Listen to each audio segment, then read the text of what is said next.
ఎట్లా చేస్తారు? ఇంత నగ్నంగా, ఇంత బరి తెగించి ఇట్లాంటి ఆదేశాలు ఎట్లా ఇస్తారు పోలీసులకి, రెవెన్యూకి మీరని చెప్తాను.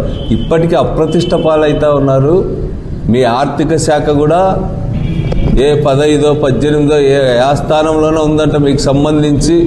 ఈ మధ్య ముఖ్యమంత్రి గారు కూడా మీ పైన సీరియస్ అయినట్టుగా కూడా పత్రికల్లో వచ్చింది. ముఖ్యమంత్రి గారు మంత్రుల మీద, మంత్రులు ఎమ్మెల్యేల మీద, మళ్ళీ అందరు కలిసి అధికారులపై నెపం నెట్టడం తప్ప మీకు ప్రజా సమస్యలు పట్టినాయా అని చెప్పి నేను అడుగుతా ఉన్నా. ఇట్లాంటి తప్పుడు పంచాయతీలు, అవినీతులు, అక్రమాలు, ఎవడు భూమిని వేసుకుందాం, ఎవడు ఇంటిని వేసుకుందాం, ఎక్కడ దోపిడీకి అవకాశం ఉందనేటువంటివి తప్ప మీకు ఇంకేమీ పట్టలేదు. గ్రామాల్లో ఎందుకు చిచ్చు పెడతారని అడుగుతా ఉన్నారు.